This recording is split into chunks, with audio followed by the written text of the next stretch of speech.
It was the absolute echoes of nothing that were coming back to me Mm. with resumes that were going out.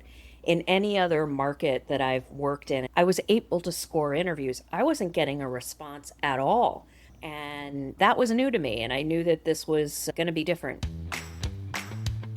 If you're job searching right now, you're in the right place. Welcome to Land Your Next Job, the show that helps you move from ghosting and rejection to interviews and offers. I'm Erica Parker Price, a certified career coach with a background in tech who has spent nearly a decade helping professionals land roles at companies like Microsoft, Google, and mission-driven organizations. Each week, I share what's actually working in today's job market, from LinkedIn and networking to how AI is reshaping hiring. You'll get clear strategies and inspiration so you can run this marathon without burnout or guesswork. Follow the show and let's land your next job together. Hello, I am here today with Mary Jo. She goes by MJ. And I want to start out by asking, what are you doing today? So tell us a little bit about your job and the company you're at following your job search. I am basically project manager for the Field Readiness Enterprise Organization, PMO, for organizational effectiveness at Adobe. And I am there following 14 months of job search, and I am walking into an environment that has a process and a set branding in the way they approach project management, which is fantastic. I'm going to be working on projects that are everything from implementing new technology into the stack to creating a series of educational videos for the field sales force to creating one of the things that they're doing is bringing on an AI tool which coaches the field sales team on how to improve their sales numbers. And it's a really, really fantastic thing. That's somebody else's project, but it could be mine in something like that in the future. Very cool to hear that you're getting your hands dirty with the AI that seems to be ever present in all jobs out there. You mentioned Yeah. that it was a 14-month job search, and we'll get into that in a little bit. How did you land in the job market? I was part of a WFR run by HP. HP at the time had published that they were going to be WFRing 6,000 people over a 2 year period. And for people And who don't know that acronym, WFR. workforce reduction. The first couple of rounds are people who may or may not have had great reviews. In my case, I had a great review. I was making all of my numbers, and I'm not in sales, but making all of my key performance indicators. But my position was eliminated in favor of moving that position to a global role and shrinking the team that I was on. And I found myself on the street, so to speak, a month before Christmas in 2024. There was really no, other than just sending out applications at that point, there was really no way to formally start the process until the beginning of 2025. How, you mentioned the timing, end of 2024, early 2025. What were the first indications to you that this was a different market? I know you've been at a couple different companies, you've done successful job searches in the past. How did you know this was different? It was the absolute echoes of nothing that were coming back to me Mm. with resumes that were going out.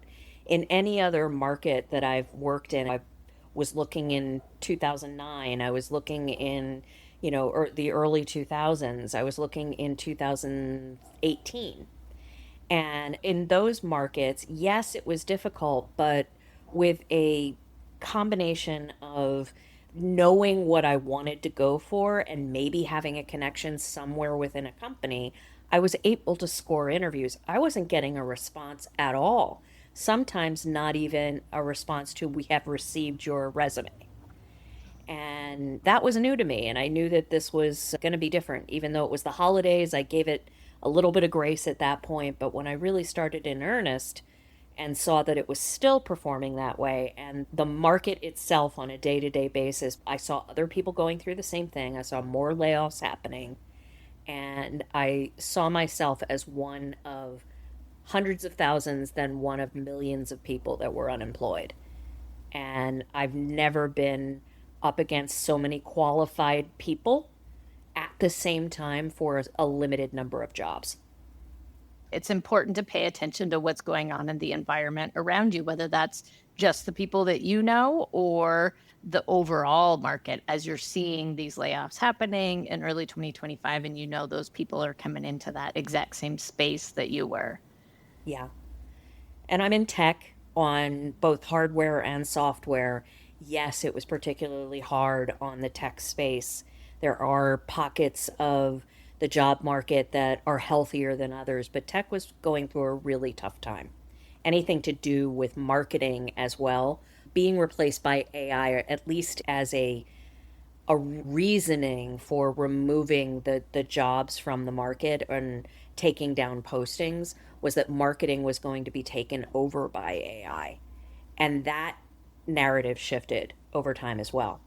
Yeah, and so much to that story as to whether that's actually true or whether that's a budget thing or whether companies just believe that everybody else somehow has figured it out. We Yeah. can talk about that. And as you know, I'll be doing more episodes on that. You can't get away from not talking about Oh, yeah. AI. But definitely what you were seeing out there was from a numbers perspective. This was Oh, really yeah. different from what you'd seen. You ended up joining my career reset program. How did you know it was time to find help? Because I had sent out probably about 100 resumes to 100 different companies, or to about 70 different companies, and was receiving back a negative response rate of maybe 20% and absolutely nothing from 80%.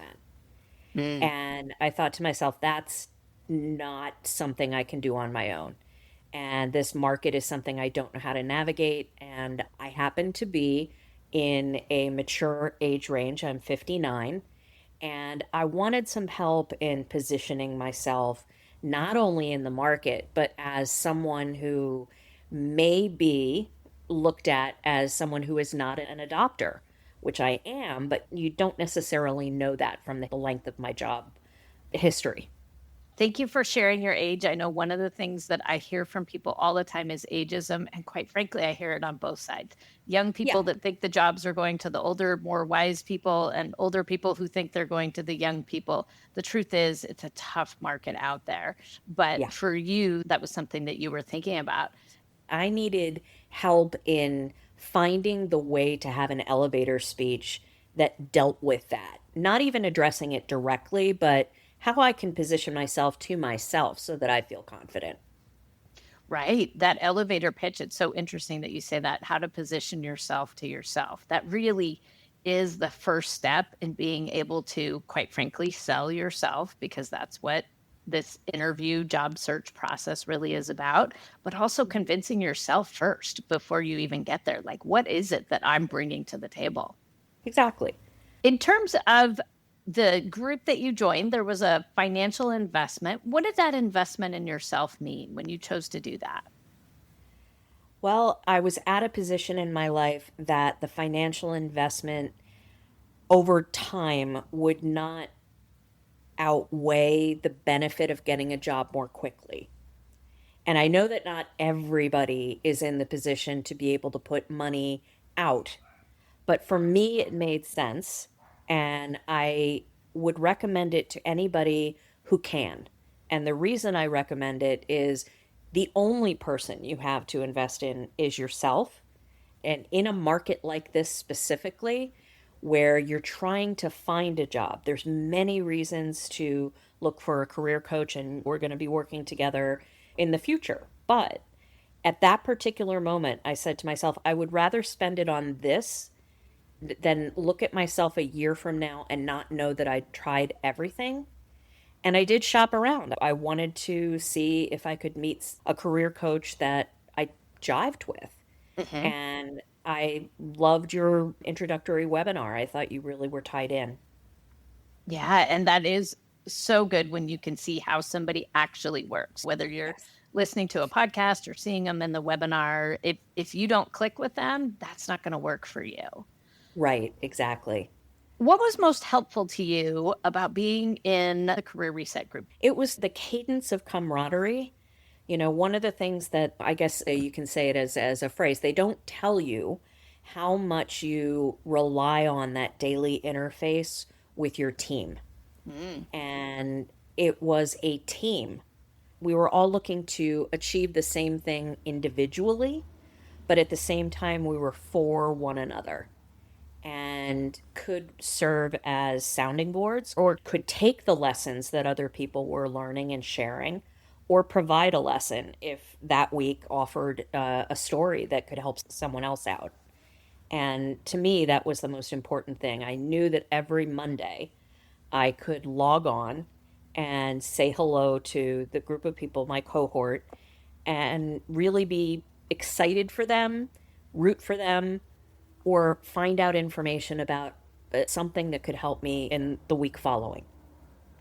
That teamwork component is so important. And I think we do forget it when we find ourselves outside of a company. We're not having regular weekly team meetings. We don't have Teams or Slack to be messaging each other on. We're not working towards that shared objective.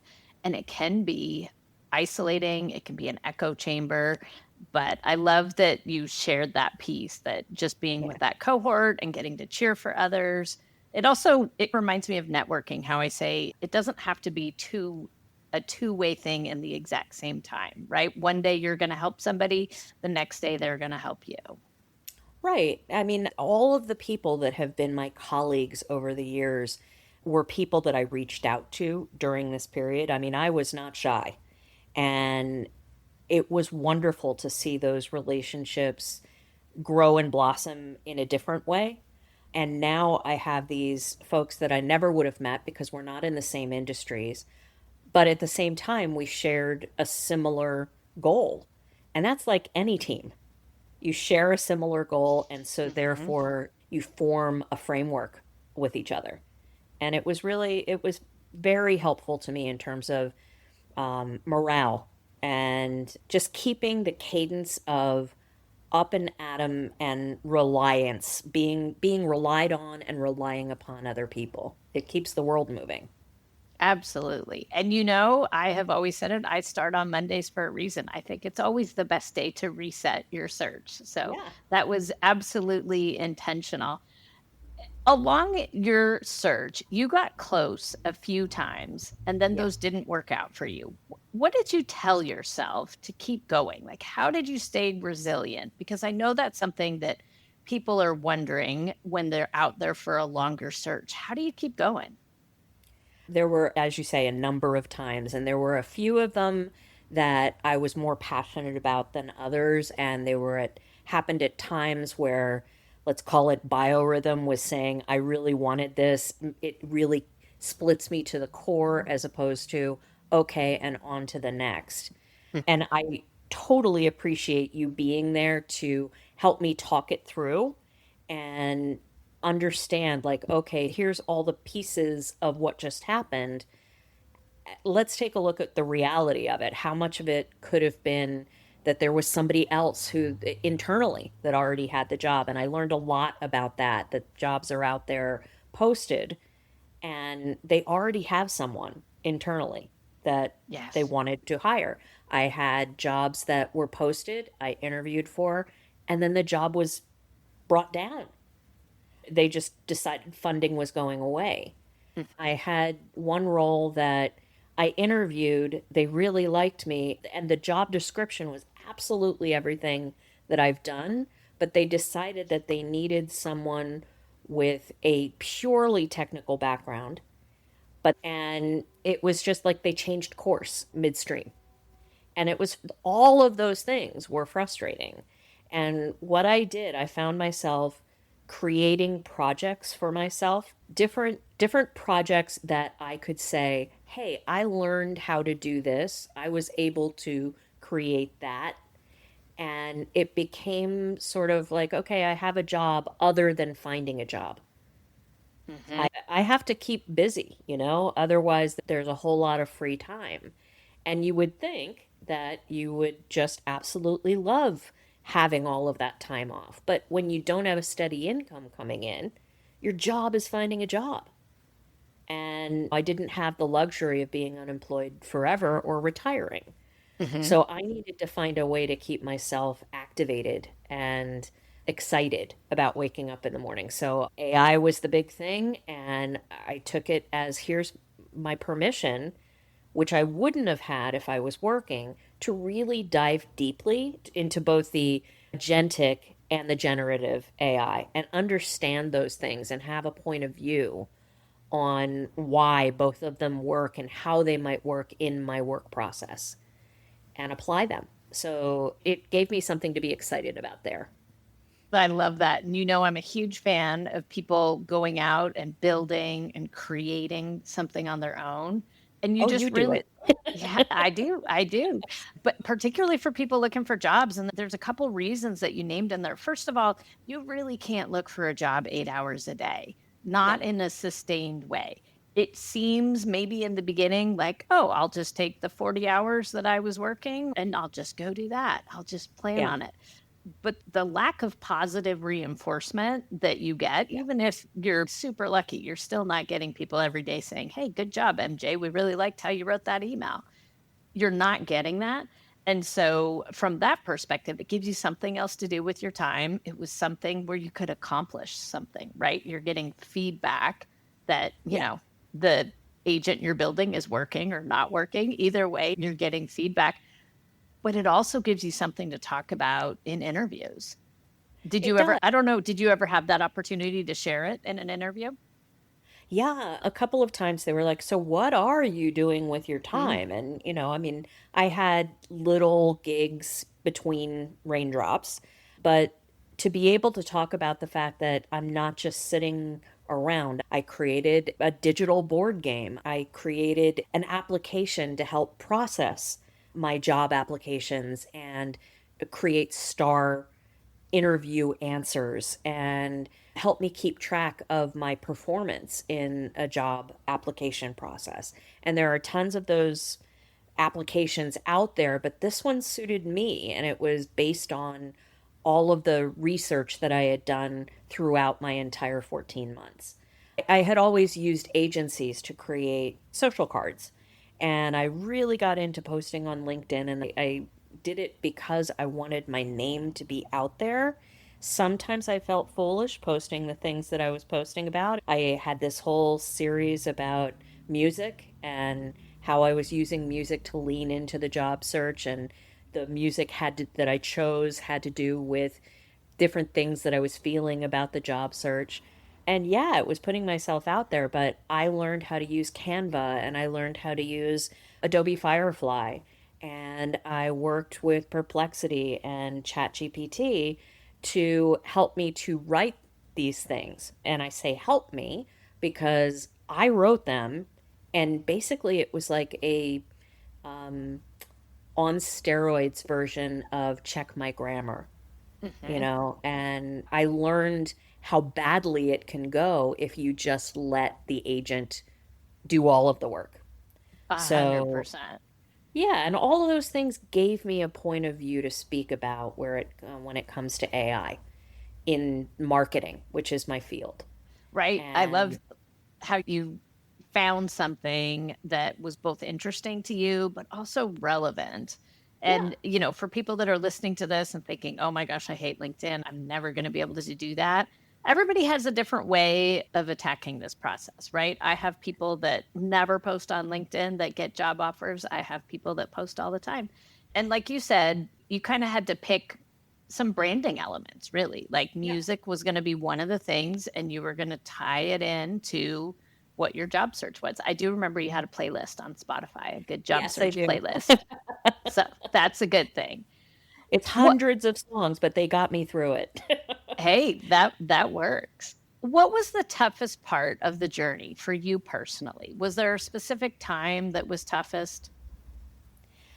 I think as I was approaching the year mark, and not my colleagues because they were seeing what was happening, my former colleagues, because they were seeing what was happening very, very close to where they sat. Everyone was living in a bit of fear, if not certainty that they were going to be without a job. They were living in fear that they may be next. So the conversation was never negative when it came to the job search with my LinkedIn connections and my former colleagues. But with my family, a lot of them didn't understand because they're retired or just not in the same industry, not in the same parts of life that I'm in right now. And explaining, why is it that I'm not getting interviews? Is there anything you could be doing? And you get people wanting to offer you the best advice, but they may not be coming from a place to give you that best advice. And that took a special kind of smiling and letting them love me in their own way. And sometimes it was hard. Absolutely. And I say this a lot. I think that the two people that we tend to turn to the most during the job search, it's our family and our former or current coworkers if we're still working. And in both Mhm. cases, they're very well meaning. They're people that are close to us, but they are not necessarily the most educated on what it is you need to do this year in your field to get that next job. And there can Exactly. absolutely be an element of like, are you doing something wrong? Have you Exactly. considered, I did this 5 years. I mean, even people that did a job search in 2022, 2023, it's different. Yeah. And I actually said to my mother, I quoted a song. I said, Mom, don't waste your time. You're already the voice inside my head. I love that. I love that.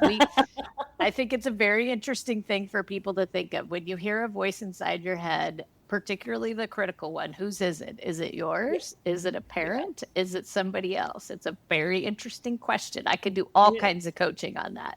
In this regard, though, Erica, you were so helpful to me because of the way you are as a person.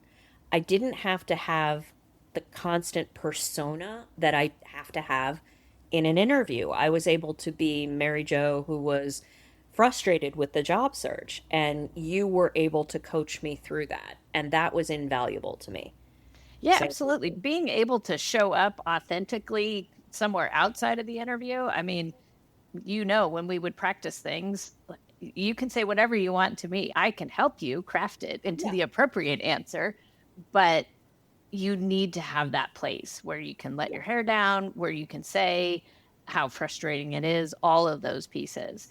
You are on the other side of this now. You are working away daily in this new role. In the end, what do you think was the difference maker for you? I think the difference maker for me to get, you mean to get this particular job or to get a job when I did? Either way, I mean, like what ended up moving the needle for you? You know what? It was something that I had a hard time with in the beginning, and that was continuing to show up to former colleagues. It feels like you're wearing them out. Everybody's very positive, everybody's very kind, but you're constantly saying, "Hey, remember me? What about now?" And there was a gentleman that I'm now working with who had been a colleague at one of my former companies, and he was one of my favorite people from that particular chapter. And he had been watching it in the background, going through his own machinations of where am I in my career. And he had been hired by Adobe as an FTE in October of 2025.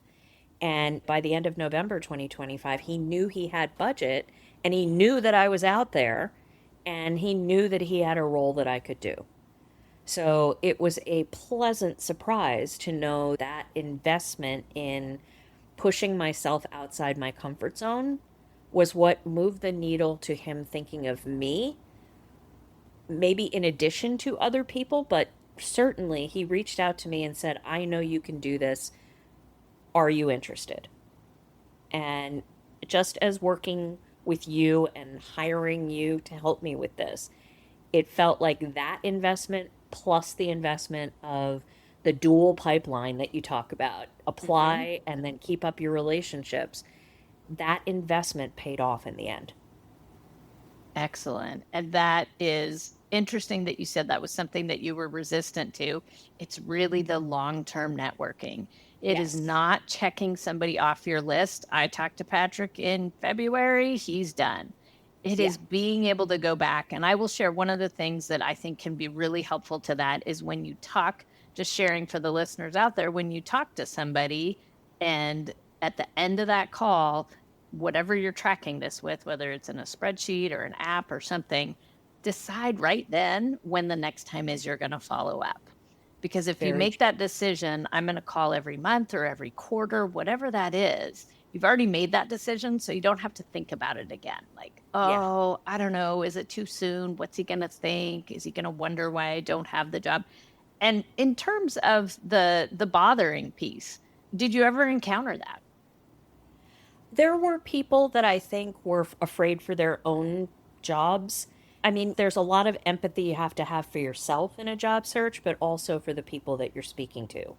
And one of the things that we talked about at one point is what are they going through when you're calling them? Mm-hmm. And knowing that there may be something happening that's causing them to disengage that has absolutely nothing to do with you.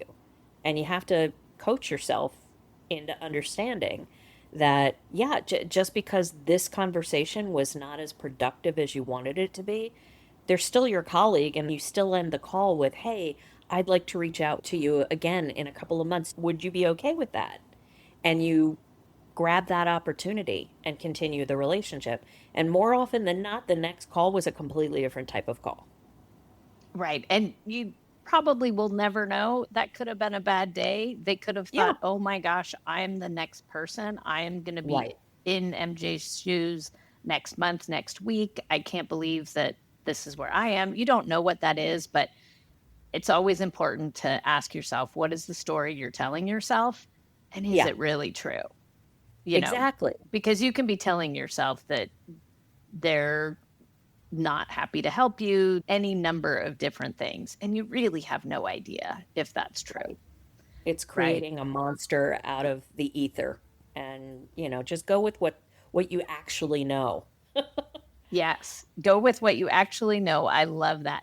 Well, MJ, you have shown so much resilience and patience through this process. You kept showing up week after week. And even though I know everybody wants to hear that the job search, it took 60 days, 90 days, your example is much longer. But I think that's what makes it so valuable for people to hear the Yeah. strategies that you use to keep showing up, to keep that networking conversation going, and how that really did end up being your job. So you mentioned the dual pipeline, that idea of applying for a job and nurturing your networking along the way. In this case, would you have ever seen this job posted? I would never know. Mm-hmm. And the placement agency, I mean, because I am a contingent worker at this point. The goal is to go FTE at some point. But as a contingent worker, the agency they're going through for the payment process, I had never even heard of. And so I had not applied to them. Mm-hmm. And, if it wasn't for my connection funneling me into them, I wouldn't have been part of the hiring pool. Right?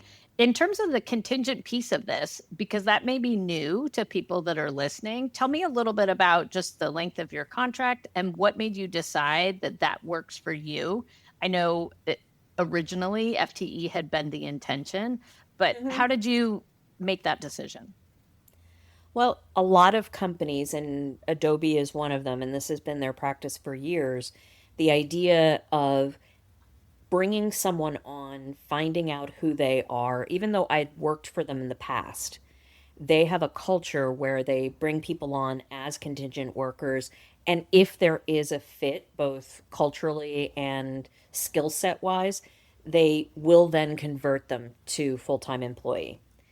After 14 months of looking for an FTE job, I was ready to take a well positioned and paid role that I could sink my teeth into, either FTE or contingent. Mm-hmm. And there are legalities around keeping someone on as a contingent worker for more than 24 months. So the contract is funded for 24 months. Now that is subject to budget and all of that, but it's funded for that. That's more than I could ask necessarily in this market as it exists today from an FTE role. A lot of jobs are created and then eliminated within a 12-month period.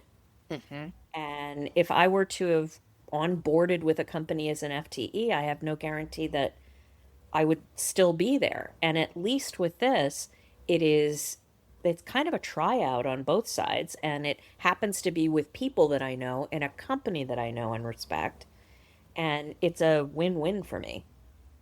Excellent. Thank you for sharing that, because I think it is more and more an option for people to expand their search into that perspective. I Yeah, myself have done it. And as you said, 24 months, that's light years right now yeah, in the right job now. Yeah. market space. Yes, exactly. And I also want to add, you mentioned compensation seemed on par, at least Yeah. with other roles in that. And then do you get benefits as well? Because I know that's I something do. people always ask about. I do. I mean, it is not the same as working for a Fortune 100 Hmm. company directly. The benefits are just not at that scale.